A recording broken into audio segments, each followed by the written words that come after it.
Wanita hari ini. Wanita hari ini bijak mengatur, mengurus mata wantanya. Usahawati, ibu istri permaisuri. Wanita hari ini di zaman modern masih kekalkan adatnya. Dihormati, disayangi, disanjungi. Wanita hari ini.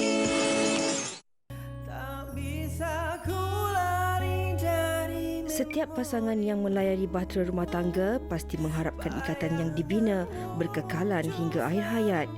Namun ada kalanya perpisahan menjadi penyelesaian terbaik dalam menjernihkan keadaan. Apakah hak-hak seorang isteri selepas bercerai? Bagaimana cara untuk menuntut dan mendapatkan hak ini?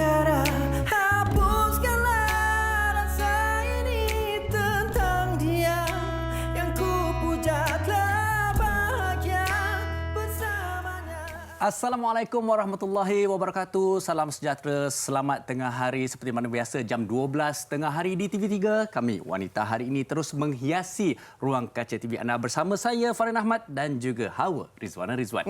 Apa khabar semua? Kami harapkan anda semua dalam keadaan sihat sejahtera. Tambah-tambah pula sekarang keadaan agak kritikal, Farin. Dah 2 hari kita tengok kes COVID-19 660 jumlahnya. Kita harapkan dari hari ke hari jumlah dia semakin menurun, insya-Allah. Tetapi dalam masa ini ikuti SOP yang telah disediakan. Itu dia, kalau kita tengok semalam pun ada 4 jumlah kematian. Namun berita baik, jumlah kes sembuh adalah sebanyak 233 kes. Tahniah kita ucapkan buat warga KKM dan sama-sama kita doakan supaya mereka terus kuat memperjuangkan tugas Namun mereka. perjuangan kita belum selesai lagi kerana ini juga kita harus ambil berat. Dan untuk kita warga yang berada di dalam sekitar Selangor, Putrajaya dan juga Kuala Lumpur harus memahami yang kita sekarang berada di hari kedua PKPB dan pelbagai SOP yang kita harus patuh untuk terus bersama-sama memerangi COVID-19 ini. Okey, antaranya ada sedikit kadang-kadang Hawa kekeliruan yang berlaku tempoh PKPB ini. Mungkin kita boleh memperjelaskan lagi kepada mereka. Ini antara SOP yang sudah disediakan, digariskan oleh MKN. Antaranya perkhidmatan taksi ataupun e-hailing beroperasi dari jam 6 pagi sampai 12.30 malam. Namun maksimum penumpang hanya 2 orang penumpang sahaja.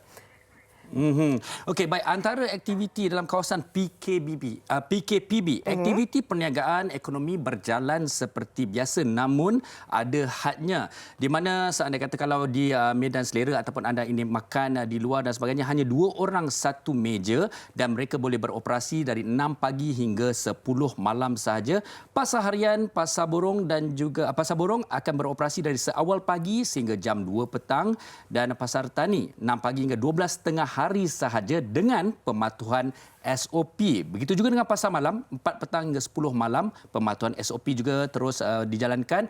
Dan untuk operasi pam minyak ataupun stesen minyak 6 pagi hingga 10 malam saja. Jadi siapa yang cari pukul 9 malam tu pam minyak dah tutup.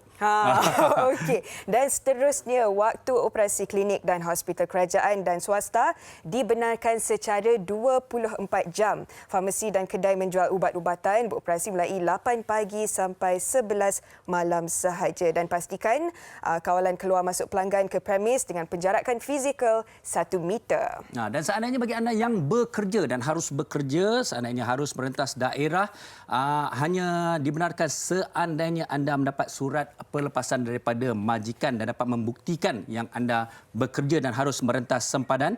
Dan yang ini selalunya menjadi persoalan kepada saya dan juga rakan-rakan. Mereka yang suka ataupun minat aktiviti luar ataupun aktiviti sukan seperti berbasikal seperti Hawa. Macam mana tu Hawa katnya? Boleh sebenarnya, asalkan kurang daripada 10 orang. Aktiviti sukan dan rekreasi yang tidak bersentuhan fizikal, macam Farin cakap tadi, berjalan, jogging, berbasikal, senam aerobik, sebenarnya boleh dilakukan di kawasan terbuka dan yang paling penting kurang daripada 10 orang sahaja. Dan kita harapkan semua penonton wanita hari ini jelas dengan SOP-SOP yang sudah disediakan dan sama-sama kita berdoa jaga kesihatan masing-masing supaya kita sama-sama dapat melawan COVID-19. Saya nak tambah satu lagi, Hawa. Aktiviti hiburan tidak dibenarkan. Panggung wayang segalanya semua ditutup. Okey. Baik, jadi kita terus saja kepada topik kita pada hari ini. Saya kira sebenarnya, Hawa, topik kita pada hari ini, ramai orang kata, ini topik klise. Semua orang dah tahu, semua orang dah faham. Tapi hakikatnya sebenarnya masih ramai lagi yang kurang jelas dan apabila tiba pada situasi tersebut, ramai yang masih tidak pasti apakah hak mereka, apa yang perlu dilakukan.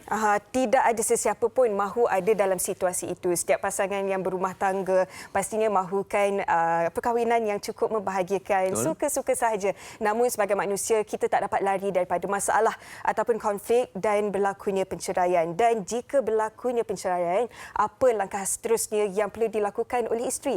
Apa hak-hak yang perlu mereka ketahui untuk diri mereka sendiri juga anak-anak? Jadi itulah topik kita hari ini, hak isteri selepas bercerai. Saya tahu pelbagai persoalan, mungkin mereka kata bagaimana keadaannya kalau cerai hidup, cerai mati, apakah hak, sejauh manakah juga tanggungjawab seorang suami dan sejauh mana juga seorang isteri ataupun bekas isteri juga boleh menuntut hak mereka. Jadi pastikan anda terus bersama dengan kami sepanjang 1 jam ini.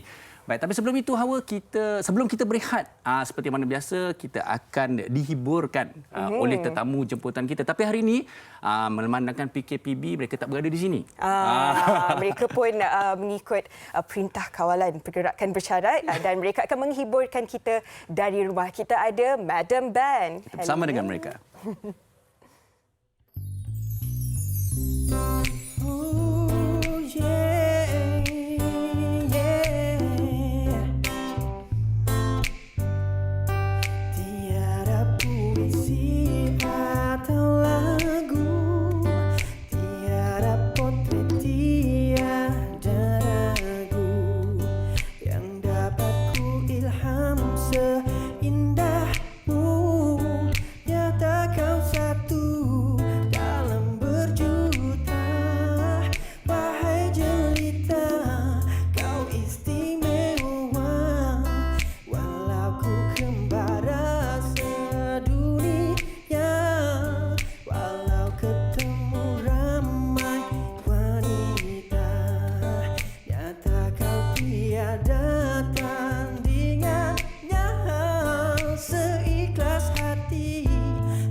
Wanita hari ini.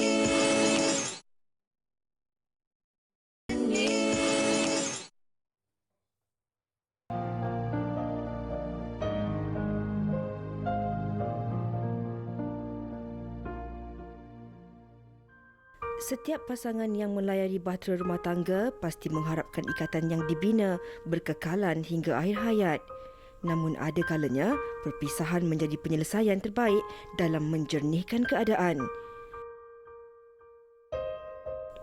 Tanggungjawab seorang suami bukan hanya sewaktu di dalam perkahwinan sahaja, malah turut berlangsung sehingga selepas berpisah. Ini kerana hak seorang isteri bukan tertakluk sewaktu dalam tempoh perkahwinan, namun terdapat beberapa hak yang perlu diketahui dan boleh dituntut selepas ikatan perkahwinan terlerai.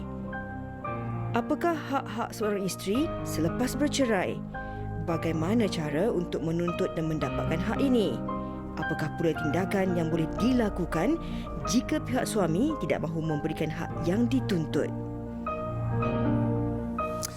Baik, hak isteri selepas bercerai. Itulah antara perkara yang perlu kita fahami dan kita akan dalami pada hari ini bersama dengan tetamu kita yang cukup berkredibiliti untuk kita bincangkan mengenai topik ini. Baiklah, tanpa meninggalkan masa lagi, kita terus memperkenalkan tetamu kita di studio pada hari ini, Datuk Seri Amni Embong, seorang peguam yang akan juga mengupas bersama dengan kita tentang hak-hak isteri ini, awak. Ya, apa khabar Datuk? Alhamdulillah sihat. Terima kasih. Terima kasih kerana bersama Terima kami. kasih, Datuk, secara mukadimahnya lah, apa sebenarnya hak-hak yang perlu diketahui oleh bekas isteri selepas bercerai? Okay. Bismillahirrahmanirrahim. Assalamualaikum warahmatullahi taala wabarakatuh. Sebenarnya tajuk ni adalah satu tajuk yang amat menarik. Besar dia punya coveragenya untuk kita terangkan. Tapi saya cuba untuk ringkaskan untuk memberi kefahaman kepada audiens. Yang pertamanya, bila mana berlaku perceraian, isteri boleh menuntut tuntutan nafkah iddah. Okey. Nafkah iddah. Yang biasa kalau orang sebut 3 bulan selepas berlaku perceraian. Kan? Itu adalah tuntutan nafkah iddah. Keduanya ialah tuntutan mut'ah. Mut'ah ni bukan macam kahwin mut'ah yang kita dah sebut tu kan. Kadang-kadang masyarakat confuse. Jadi mut'ah ni adalah satu tuntutan sagu hati yang diberikan oleh suami kepada bekas isteri lah di mana berlaku perceraian sebagai hadiah. Kerana sumbangan isteri semasa dalam tempoh perkahwinan berkhidmat kepada suami. Itu dipanggil mut'ah. Seterusnya ialah tentang tuntutan harta sepencarian. Jadi tuntutan harta sepencarian ini untuk harta-harta yang diperolehi dalam tempoh perkahwinan. Kalau macam masa mereka belum berkahwin, masih couple contohnya, mereka ada membeli harta contohnya, itu tak dianggap sebagai harta sepencarian. Pasal di luar perkahwinan. Di luar perkahwinan. Okay, baik. So mesti di dalam tempoh perkahwinan, during marriage wedlock. Okay? Selain pada itu ialah tuntutan jika tiada nafkah mencukupi diberikan ataupun tiada langsung nafkah sepanjang tempoh perkahwinan, isteri ataupun bekas isteri boleh menuntut tunggakan nafkah. Klaim baliklah maksudnya. Klaim balik. So kalau 10 tahun berkahwin daripada day one tak ada nafkah diberikan, maka isteri boleh menuntut. Bekas isteri boleh menuntut. Ataupun ada nafkah yang tak mencukupi contohnya, boleh juga dituntut, kan. Selain daripada itu, bila kalau pihak-pihak pasangan ni ada memperolehi cahaya mata, maka mereka boleh menuntut untuk nafkah untuk anak lah. Nafkah anak, hak jaga anak-anak. Tadi Datuk pun ada cakap tentang harta sepencarian. Mungkin boleh jelaskan lagi buat para bekas isteri. Ya. Okey. Isu tentang harta sepencarian ni kadang-kadang masyarakat kita masih lagi kabur. Ya? Mereka ingat, katakanlah kalau harta tu atas nama suami, 100%, 100%. Jadi isteri kata mungkin dia tak ada peluang untuk membuat tuntutan contohnya. Ataupun isteri kata saya tak bekerja. Jadi saya macam mana saya nak buktikan bahagian saya untuk saya tuntut daripada harta tersebut. Betul. Jadi sebenarnya kalau di Mahkamah Syariah, kita tidak melihat kepada ketuanpunyaan sesuatu aset tersebut ataupun harta itu. Dia melihat kepada sumbangan pihak-pihak. Mana pihak yang menyumbang untuk dapat aset tersebut, maka dia boleh menuntut. Katakanlah kalau isteri tak ada nama dalam harta tersebut, tapi beliau turut menyumbang, maka beliau boleh menuntut. Isteri boleh menuntut, membuat tuntutan. Dan mungkin juga kalau sumbangan itu lebih, dia mungkin boleh dapat bahagian yang lebih walaupun nama dia tak ada langsung dalam harta tersebut sebagai tuan punya. Di mana tu kita kena buktikan orang kata sumbangan itu, pembuktian sumbangan itu. Kadang-kadang ada pihak yang salah faham. Kadang-kadang isteri menjadi suri rumah, tetapi mereka menganggap secara teknikalnya harta sepencarian itu tak pernah wujud. Tapi bermakna walaupun suri rumah itu diceraikan sekalipun, mereka ada hak untuk menuntut harta sepencarian. Okey, satu lagi soalan yang menarik, Datuk, di mana kalau tadi Datuk dah sebutkan pelbagai nafkah ini pasti ada jumlah dan nilainya. Tetapi jumlah dan nilai itu tidak dinyatakan daripada awal lagi. Benda itu tak ada dalam kontrak, tak ada bertulis. Jadi macam mana kita nak buktikan nilai itu? Daripada mana bahan rujukannya? Itu satu soalan yang menarik, Farin. Okey. penilaian ni bergantung kepada bukti yang kita kemukakan di mahkamah. Jadi sebab itulah dalam Islam pembuktian tu ialah kepada orang yang mendakwa. Kan, orang yang mendakwa, orang yang bawa kes tu ke mahkamah, dia nak tuntut apa. Jadi dia mesti membuktikan ke mahkamah. Al-bayyinatu 'alal mudda'i. Itu adalah kaedah pembuktian dari segi hukum syarak. Keterangan adalah bagi orang yang bukti adalah bagi orang yang membuat dakwaan, yang menuntut. Okey. Wal yaminu 'ala man ankara. Itu adalah kita kata cara pembuktian dalam hukum syarak. Jadi kalau kita pergi ke mahkamah tak ada bukti, walaupun kes kita kuat, mungkin mahkamah tak boleh terima. Pasal mahkamah kata keterangan tu mestilah dibuktikan, kan? Oleh orang yang mendakwa. Jadi kalau pergi ke mahkamah tu mestilah dengan bukti-buktinya. Okey, kalau nak melihat kepada kemampuan suami contohnya, dia kena buktikan kepada mahkamah bahawa suaminya mempunyai pekerjaan. Kan? Jelaskan kepada mahkamah apakah pekerjaan suami, pendapatannya macam mana, kalau dia ada kita kata allowance selain daripada gaji tetap, kena buktikan ke mahkamah, bawa bukti itu ke mahkamah, ceritakan pada hakim. Sebab hakim nak tahu semua tu. Ini bermakna ni Ustaz, kalau maknanya selama tempoh perkahwinan kalau suami kedekut banyak duit tapi tak pernah bagi, maknanya boleh kena tuntut lah. Boleh dituntut. Boleh dituntut. Jaga baik-baik. Saya tak, insyaAllah. Okay. Baik, dan kita dah mendengar daripada sudut perundangannya dan daripada sudut hukum agamanya juga. Kita akan bersama dengan seorang tetamu yang berada dalam talian, iaitu Profesor Madya Datuk Dr. Iza Arif yang berada dalam talian, yang juga merupakan pensyarah Pusat Kajian Syariah Fakulti Pengajian Islam Universiti Kebangsaan Malaysia. Assalamualaikum Ustaz. Hello, Assalamualaikum Ustaz.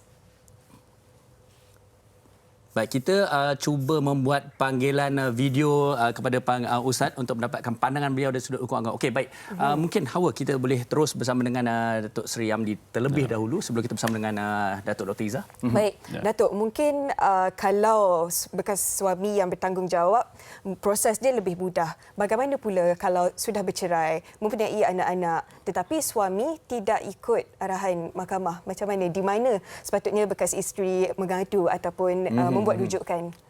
Jalan paling baik ialah pergi ke mahkamah, membuat tuntutan secara formal dan saman tersebut boleh diserahkan kepada suami supaya pihak suami hadir ke mahkamah dan menjawab tuntutan yang pihak bekas isteri failkan. Jadi masing-masing diberikan peluang secara adil.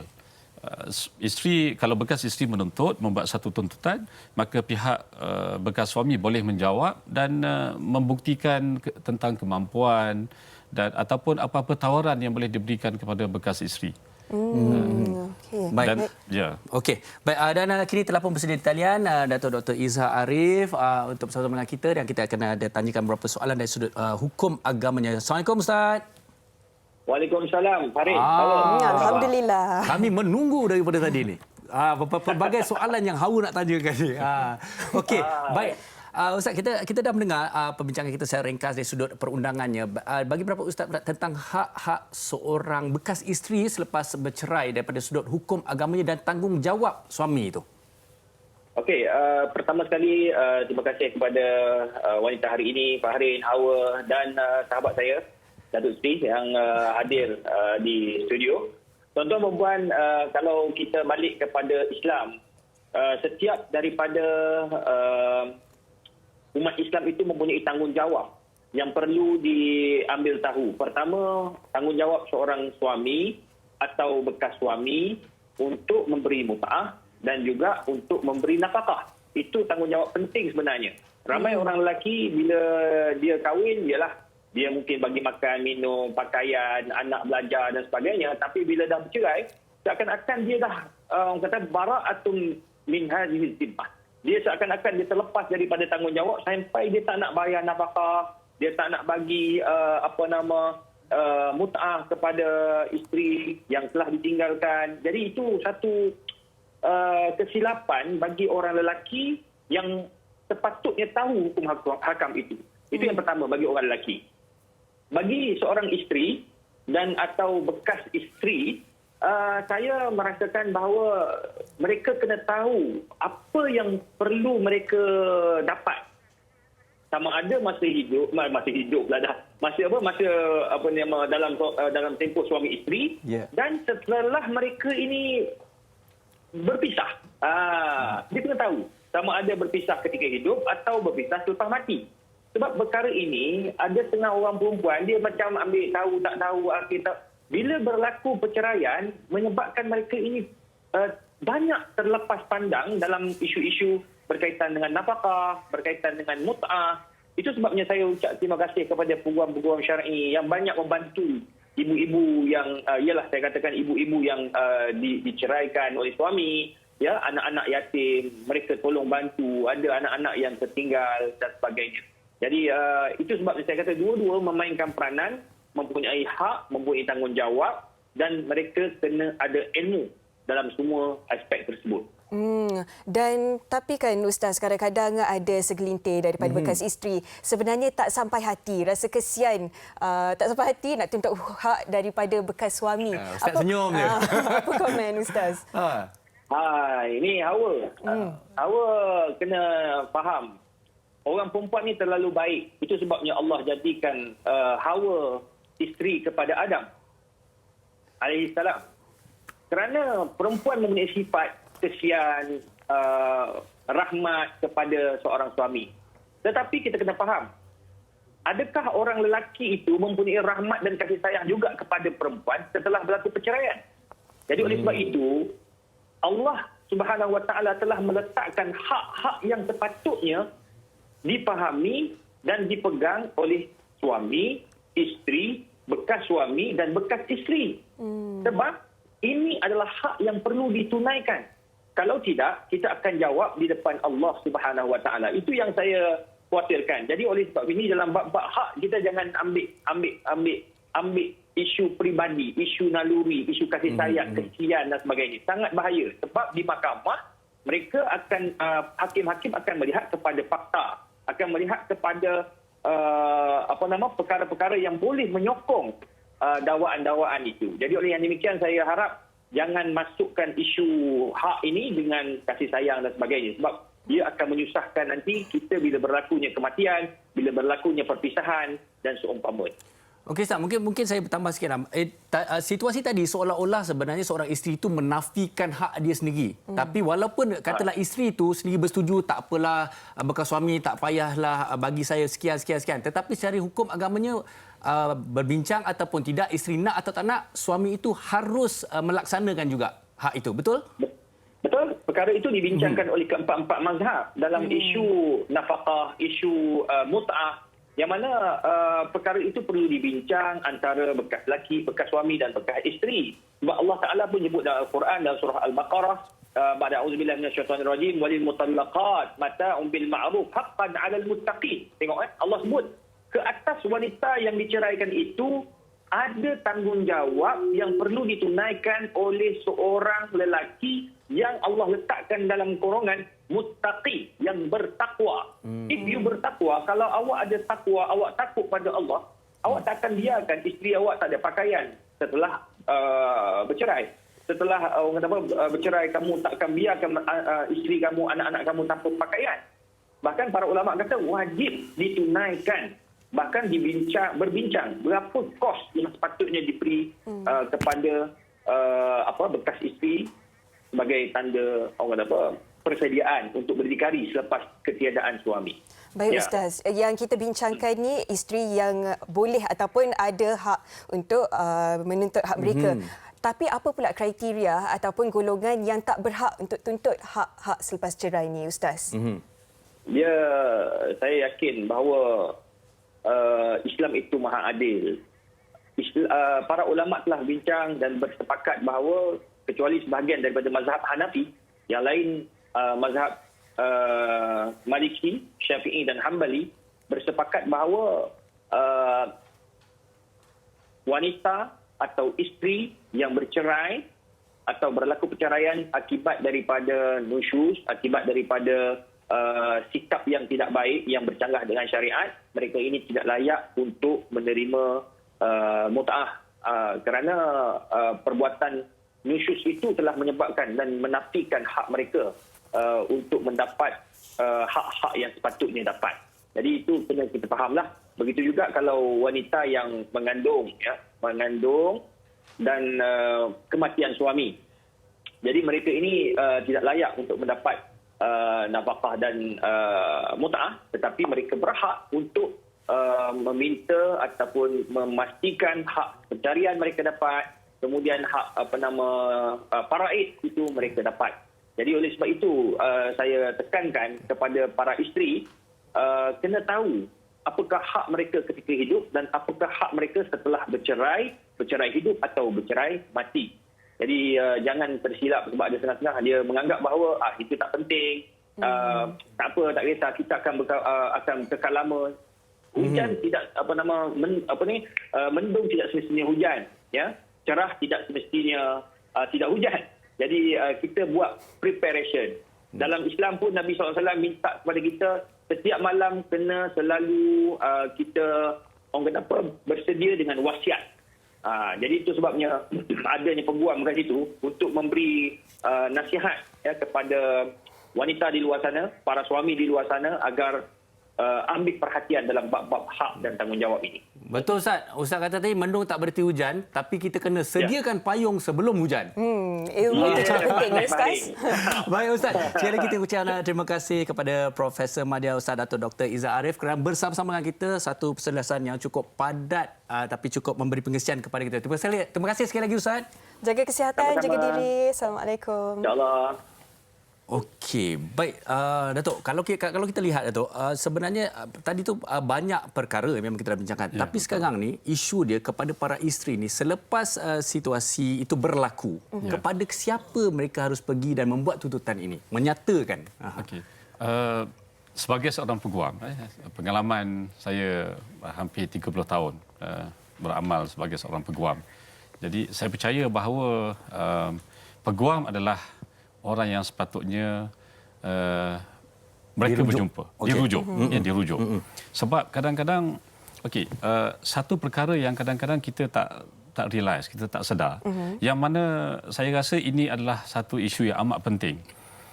Tuntutan tu hanya boleh dibuat, contohnya tentang nafkah edah, tentang kita kata tuntutan mut'ah, harta sepencarian, kan? Dan beberapa tuntutan lain kadang-kadang hanya boleh dibuat bila mana mahkamah dah sahkan bahawa itu adalah satu nikah yang sah. Kadang-kadang perkahwinan tu diasaskan atas perkahwinan sindiket. Contohnya, walaupun mereka ada sijil nikah seolah-olah macam original, bila pergi ke mahkamah, bila mana mahkamah dapati bahawa itu adalah satu perkahwinan ataupun sijil itu adalah sijil yang palsu, maka isteri tak boleh nak membuat tuntutan ke mahkamah. Sebab ada keraguan. Bukan setakat keraguan, mungkin nikah tu tak sah. Bermakna tidak wujud perkahwinan. Baik. Kan? Jadi bila tak wujud perkahwinan, macam mana dia nak tuntut edah? Macam mana nak tuntut mut'ah? Sebab tuntutan-tuntutan ini hanya timbul bila mana wujudnya satu perkahwinan yang sah dan kemudian diikuti dengan perceraian. Sebab edah dengan mut'ah hanya datang selepas berlaku perceraian. Perceraian datang selepas berlaku perkahwinan. Dan perkahwinan itu adalah mesti perkahwinan yang sah. Jadi kadang-kadang masyarakat keliru. Dia ingat kahwin sindiket, kahwin perkahwinan yang tak sah dari segi hukum syarak. Yang banyak berlakunya ialah bila mana perkahwinan itu berlaku di luar negara. Tentang isu wali contohnya, kan. Buat tuntutan ke mahkamah, mahkamah dapati bahawa nikah itu tak sah. Bila tak sah, dan mereka tak boleh membuat tuntutan. Datuk, maaf saya kalau patah balik sikit. Tadi antara senarai hak-hak itu termasuk mut'ah. Mut'ah itu adakah kan dia merupakan sagu hati. Adakah dia ikut keikhlasan bekas suami ataupun isteri pun boleh tuntut? Tuntutan mut'ah ini bergantung kepada beberapa faktor. Antaranya ialah berapa lama tempoh perkahwinan. Apakah sumbangan ataupun pengorbanan yang telah pihak isteri lakukan dalam tempoh perkahwinan. Kemampuan suami, pendapatan suami, status isteri di kalangan masyarakat, mungkin keluarga bangsawan contohnya, kan? Anak dara semasa berkahwin ataupun janda, kan? Dan juga tentang kita kata apa sumbangan ataupun pengorbanan yang telah pihak isteri lakukan untuk membolehkan suami itu berjaya dalam karier, kan. Contohnya, isteri sanggup lepaskan peluang untuk sama belajar, contohnya sebab nak bersama dengan suami, nak jaga keluarga. Itu pun pengorbanan.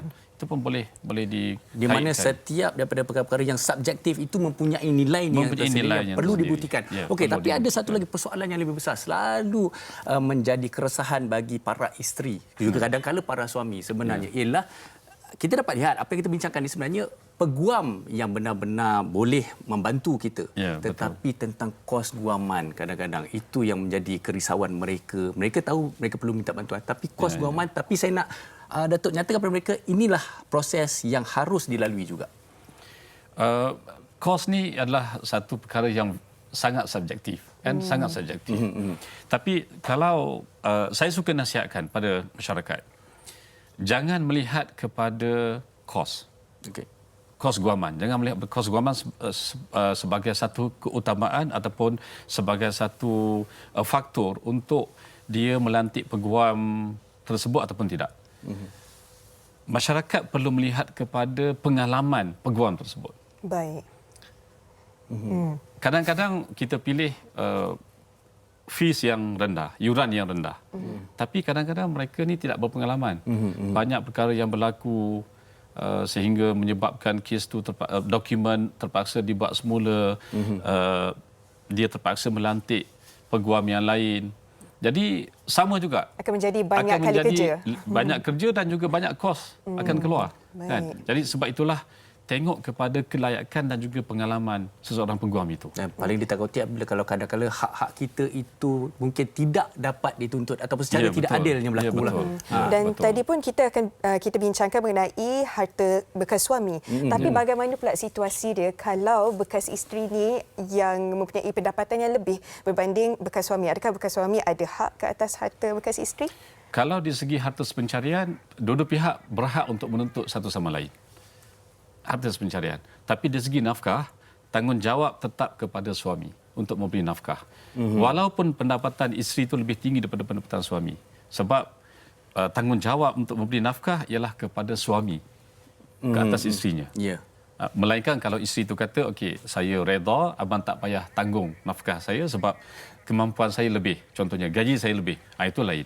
Sebab reda tu dah memberi kelonggaran kepada pihak suami untuk tidak menyediakan nafkah kepada isteri.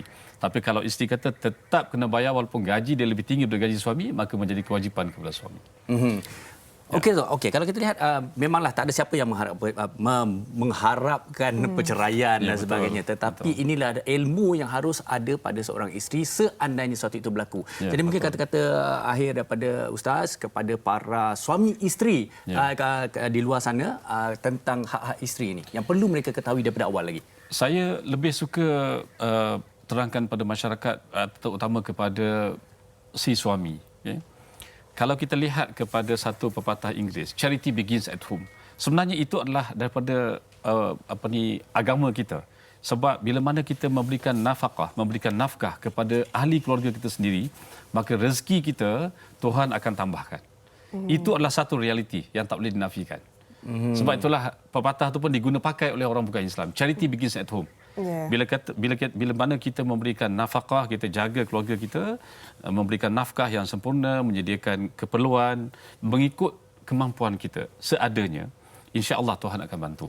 Dan yang perkara lebih penting ialah peruntukan undang-undang yang ada sekarang ni, saya boleh katakan bahawa 90% banyak membantu golongan wanita sebenarnya. Tapi mereka perlu faham tentang kehendak undang-undang. Mereka perlu faham tentang apa yang tercatat dalam undang-undang kita sebenarnya. Okey, saya perlu tanyakan soalan ini kerana situasi ini benar-benar berlaku di luar sana. Kebanyakan para isteri membuat aduan bahawa bekas suami mereka culas menjalankan tanggungjawab untuk memenuhi hak-hak mereka. Jadi apa yang boleh dilakukan oleh bekas isteri ini? Dilaporkan ke mana? Apa juga tindakan boleh diambil pada bekas suami ini? Sekiranya itu yang berlaku, isteri boleh membuat tuntutan di mahkamah.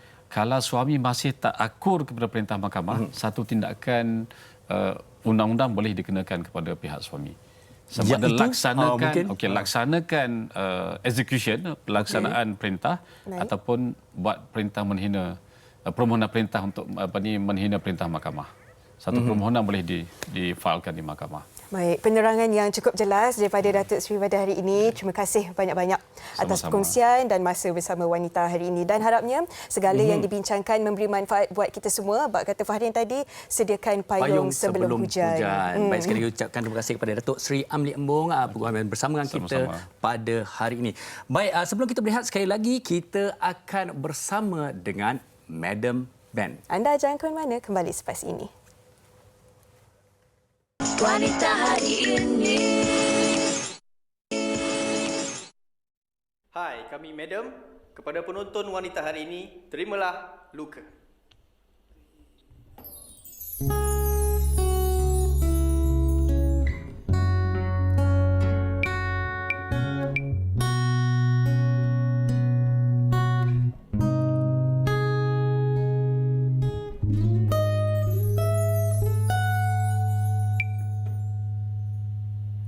Kau biarkan ku sendiri terus sepi, tiada dirimu di saat ku perlu. Gelap hariku bila mengenangkanmu, tinggallah aku yang masih berharap. Itu dia Madam Ben Ya. menghiburkan kita dari rumah. Okey, lagu yang cukup menarik yang saya kira saya pasti ramai dari kita yang memang dah mendengarkannya, dan kita akan terus bersama dengan kumpulan ini iaitu Madam Ben untuk terus mengenali mereka dengan lebih dekat lagi dan juga tentang lagu terbaru daripada mereka. Assalamualaikum. Madam Ben. Sihat semua? Wah. Okey, kita nampak semua empat ada di sini. Okey, terima kasih kerana bersama dengan kita pada hari ini. PKPB, kita kena buat video call lah. Okey, mungkin kita nak bawa anda semua dekat bersama dengan penonton-penonton wanita hari ini. Perkenalkan diri anda. Kita nak dengar suara masing-masing ni. Silakan. Okey. Hai. Kita Okey, saya boleh dulu. mula yang Saya Putra. dulu. Okey. Saya Putra, vokalis. Okey. Saya Fadil. Fadil. Azwan Azwan. Okey. Azwan. Dan juga Herman. Herman. Baik. Okey. Empat-empatnya sekali di lokasi berasingannya semua. Okey, baik. Okey, dengan lagu Luka ni apa sebenarnya kisahnya? Okey, aku jawab dulu geng. Aku jawab dulu. Okey, silakan. Silakan. Okey, Luka ni okey, pertama sekali dia single pertama kami, terbaru kami, dan kami pun kumpulan baru. Lagu ni mengisahkan tentang pasangan kekasih yang dah berpisah. Lepas tu yang penyanyi ni bukan saya lah, yang menyanyikan lagu ni tengah cuba untuk move on. Okey. Dan tentang penciptaan dan juga penulis liriknya atau ada komposernya, mungkin boleh juga dikongsikan? Okey, itu saya bagi kepada Fadil untuk kongsi. Lagu ini dicipta penuh, ditulis liriknya, komposernya oleh Zin atau Zimi Sofas, dan segala music arrangement kami bersamalah. Okey, kami bersama maknanya antara kumpulan ini dan juga Zimi sendirilah. Baik, kalau kita tengok sekarang ni pun ada Betul. ramai penyanyi baru, ada band-band baru kan. Macam mana kalau Madam Ben sendiri tengok saingan dalam industri muzik sekarang ni? Saingan untuk kami sebenarnya memang ada saingan, tapi kami cuba untuk bawa kita orang punya identiti untuk bersaing dengan yang lain-lainnya. Sebab sekarang kan zaman rap, hip hop semua kan. So saya rasa kita orang tak ada masalah kot dengan saingan muzik industri sekarang. Okey, Man, tentang identiti tu, apakah identiti Madam Ben yang cuba diketengahkan dan untuk para pendengar semua tahu dan kenal anda? Okey, sekarang identiti kita orang Okey, ni saya jawab, masih lagi okey. So enggak ada. Boleh Fadil. Boleh sama-sama pun tak apa. Ya. Selain daripada selain daripada suara Putra yang unik dan kami juga mempertaruhkan muzik rock yang agak moden lah untuk pendengar-pendengar di Malaysia zaman sekarang. Baik, Luka. Azwan ni suara dia kita tak dengar lagi ni Azwan. Dia senyum saja. Setakat hari ini bagaimanakah sambutan terhadap lagu anda? Saya tahu lagu ni, saya pun suka dengar sebenarnya. Tapi untuk pendengar di luar sana, bagaimana reaksi mereka dan respon mereka? Okey, alhamdulillah lagu ni dah dapat diterima agak penerimaan yang agak positif. Dipasang dan dimainkan di banyak corong-corong radio dan dapat banyak hit view di YouTube channel. Kejap saya. Bila tengok Azwan jawab, yang lain-lain je Senyum senyum je tunggu si Azwan jawab. Mesti ada apa-apa. Okey, Putra, mungkin Putra boleh kongsikanlah mungkin tentang juga kalau adanya YouTube yang juga penonton-penonton dan pendengar boleh cari di laman YouTube.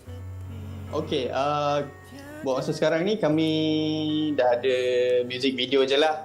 Ada di YouTube channel Rocket Fuel Network. Dan akan datang kami akan keluarkan satu lagi video tapi masih lagu luka tapi versi lain sedikit. Dan kami pun ada YouTube channel juga, cuma konten tu masih dalam perancangan lah. Dan boleh cari kami di laman sosial madam.my. Baik, okey. Putra kejap.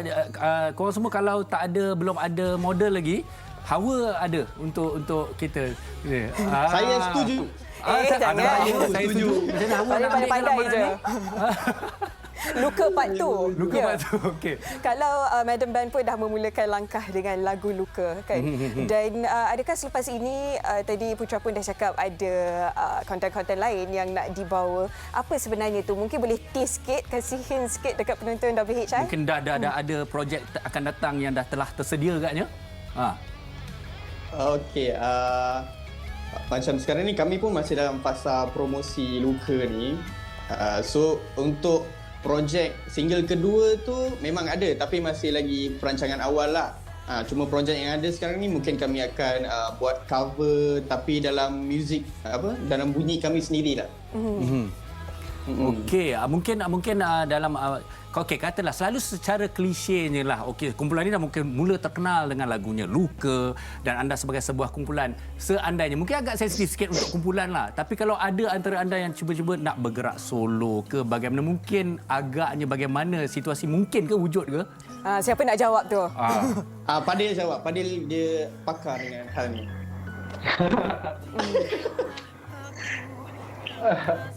Okey, macam ni. Baiklah. Kita sekarang ni kita orang berkarya 4 orang sebagai kumpulan. Dan kalau yang bergerak solo tu kita tak ada masalah kot sebab kita masing-masing nak mengekspresikan seni kita kan. So kita saling menyaport. Sokong antara satu sama lain. Menyokong satu sama lain. Okay. Brotherhood. Baik, dan kalau kita tengok sekarang ni kita dalam tempoh yang agak mencabar dalam tempoh PKPB. Macam mana kalau Madam Band sendiri hadapi situasi sekarang ni dan dalam masa yang sama nak menghiburkan peminat Madam Band? Promosi anda sepanjang tempoh ni. Okey, Herman, macam biasa. Dia bagi kat Herman. Okey, Herman, silakan Herman. Apa tadi tak dengar? Okey, kita dalam tempoh PKPB, Herman. Okey, jadi sekarang sebenarnya lagu Luka ni sedang mendapat sambutan. Mungkin agaknya bagaimana cabaran ini diambil untuk terus mempromosikan lagu Luka ini? Okey, untuk dengan situasi negara kita sekarang, so kita orang untuk promosikan lagu Luka ni, kita orang menggunakan semua platform-platform media sosial semua untuk kita orang promosikan. So kan kita orang masa kita orang nak release pun memang time pandemik ni kan. So itulah cara yang terbaik untuk kita orang punya marketing untuk promotion kita orang punya lagu Luka ni. Baik, pastinya ada hikmah atas segala yang berlaku lah. Selamat maju jaya kita ucapkan buat Madam Band. InsyaAllah dah harapnya dapat berjumpa secara bersemuka lah. Dan mungkin secara akhirnya boleh kongsikan Instagram sekali lagi kalau ada yang terlepas tadi. Instagram anda. Instagram. Okey, madam.my. Okey. Jadi pastikan anda follow madam.my dan kita ucapkan sekali lagi selamat berjaya untuk Madam Band. Dan sekali lagi kita akan dengarkan lagu Luka. Hai, kami Madam. Kepada penonton wanita hari ini, terimalah luka.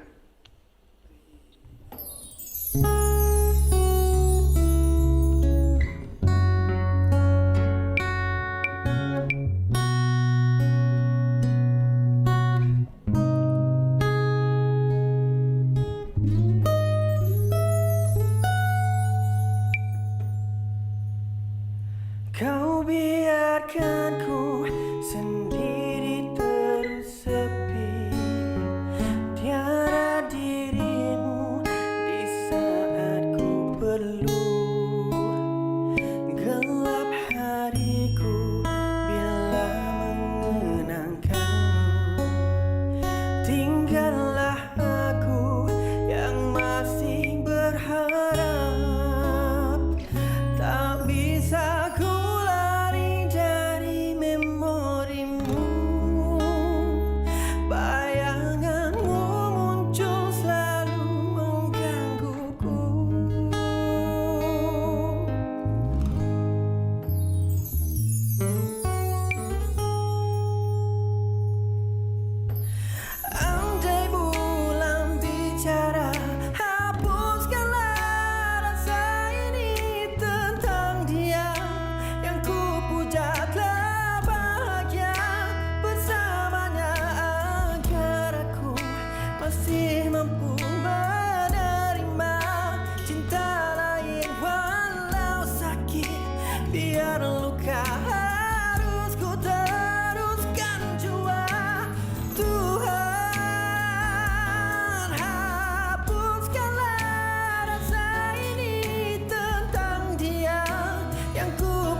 wanita hari ini.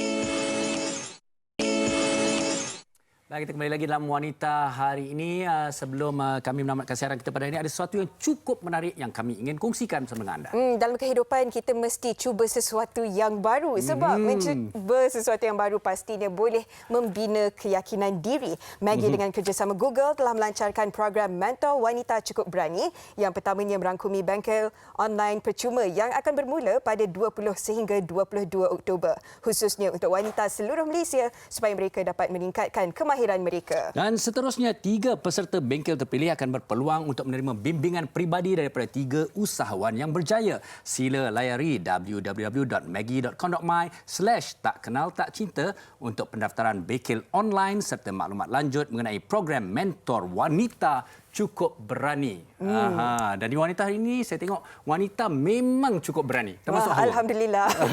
Baik, dan kita harapkan segala perkongsian pada hari ini memberi manfaat buat kita semua, dan esok kita akan kembali dengan topik hikayat perkahwinan, hobi merapatkan hubungan pasangan. Jadi pastikan anda bersama dengan kami lagi jam 12.30 hari esok. Kami tinggalkan anda di sini. Assalamualaikum. Baik. Ushawati, ibu istri permaisuri. Dia Ushawati, aliran masa kini dia penyambung warisan Sri Kandi. Dia lemah lembut, baik budi pekerti, tapi cekal hati dia tabah berani pendidik puteri dalam hal jati diri. Dia permaisuri kepada si suami, kepada anaknya dia ratu di hati. Tunggak keluarga, kalau bukan dia siapa lagi? Wanita hari ini bijak mengatur, mengurus mata-watanya. Ushawati, ibu istri permaisuri. Wanita hari ini di zaman moden masih kekalkan adatnya. Dihormati, disayangi, disanjungi. Dia Ushawati, aliran masa kini. Dia penyambung warisan Sri Kandi. Dia lemah lembut, baik budi pekerti, tapi cekal hati dia tabah berani pendidik puteri dalam hal jati diri dia. Permaisuri kepada si suami, kepada anaknya. Dia ratu di hati, tunggak keluarga, kalau bukan dia siapa lagi? Wanita hari ini bijak mengatur, mengurus watak-wataknya. Ushawati, ibu istri permaisuri. Wanita